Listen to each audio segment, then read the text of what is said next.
to another boondoggle video. Now today you guys get a special treat because I'm going to be showing you a bunch of boondoggles that I normally keep on my backpack for school, which means they are cooler than most. This video will have much cooler videos than most of my boondoggle videos, because most of my boondoggle videos I just show you a random handful of boondoggles from my collection, but this one is actually ones that I think are cool. We will start with this bad boy. Now that, first of all, can we just acknowledge how long it is? Starts with a black and white quad stitch, and then I figured out how to do a 90-degree bend in the black and white quad stitch. So yeah, it's just a big long zigzag that took a big long time. I'll still go least cool to coolest. I mean, that's not the least cool, but whatever. Here we have a brick stitch with some beads kind of inserted in the side and some square stitches on the side of those beads. Also looks pretty cool.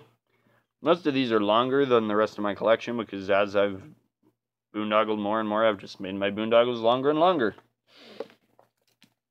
Here is a really cool one. So this, here, let me grab the other one like this I've done. So this is the smaller version that I've shown in a previous video. And then this is like the big daddy for that. It's got, starts with, what is that, a 7x1 wall, and then splits into 4 square stitches. And they're all gradually twisting. First they're gradually twisting outward, then they're gradually twisting inward. Not by means of any twisted stitches. All the stitches in this boondoggle are straight stitches.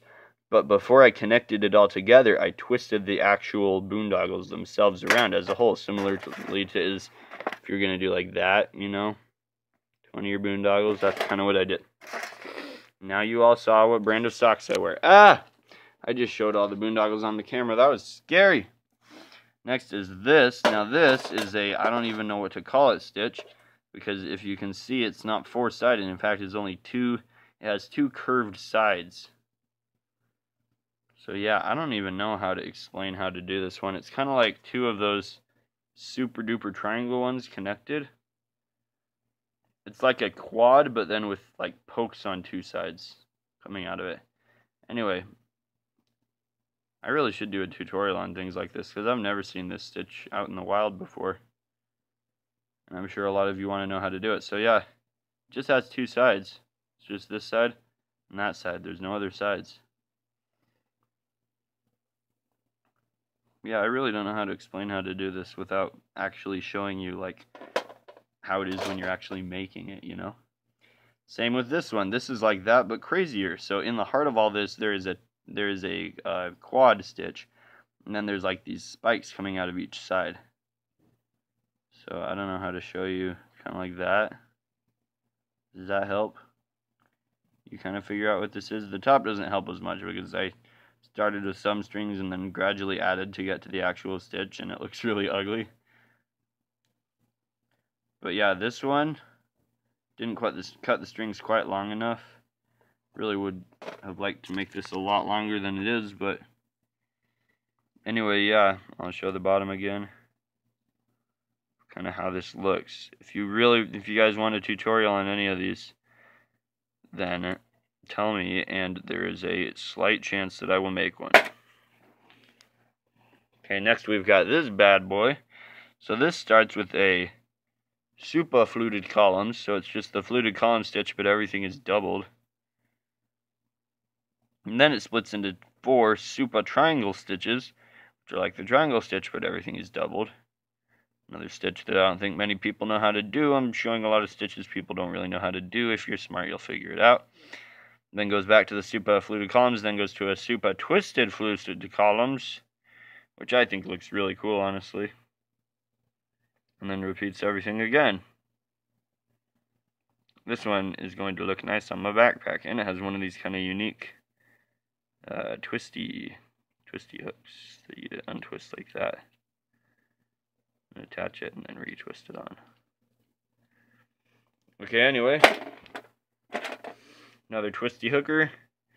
This guy starts with a weird stitch. It's a 7x1 wall, but then on the ends there's these, it's kind of shaped like an eye, and there's these like triangle, there's like 4 triangle stitches attached to the sides on each side.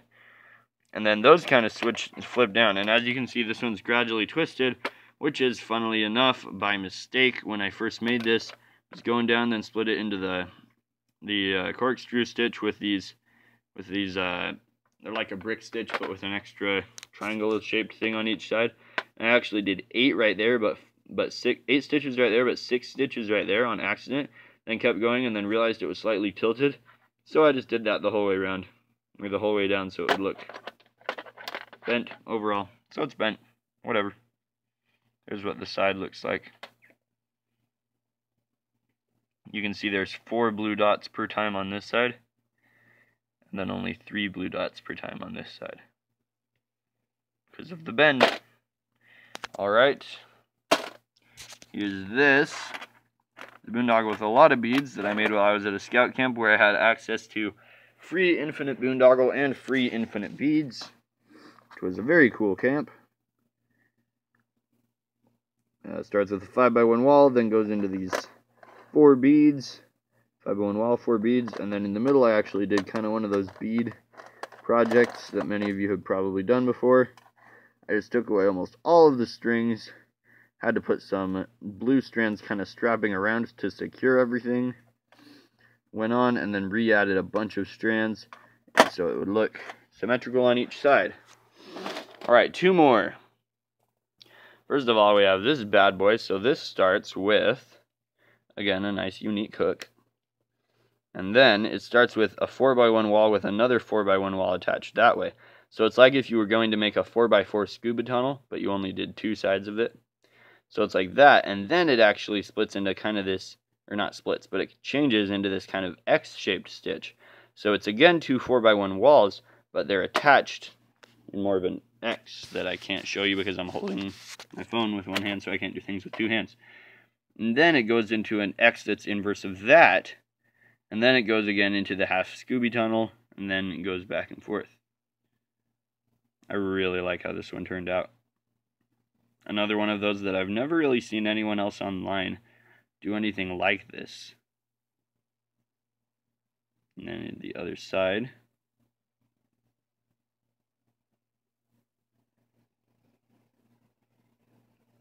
Really cool boondoggle, I think. Not to brag or anything.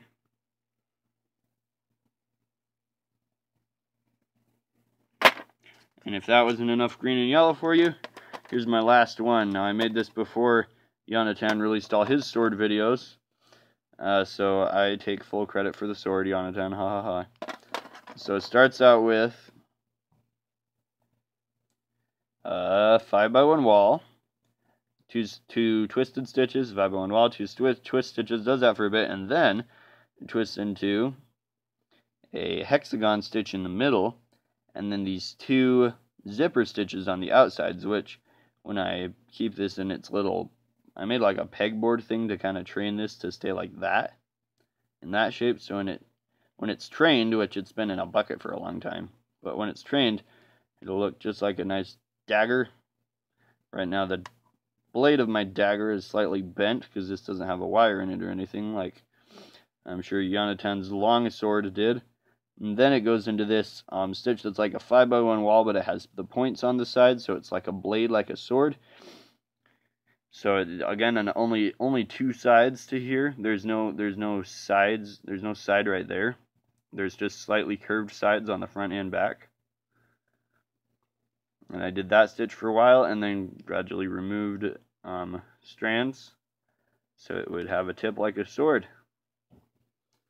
Alright, I hope you enjoyed this video of more complicated boondoggles.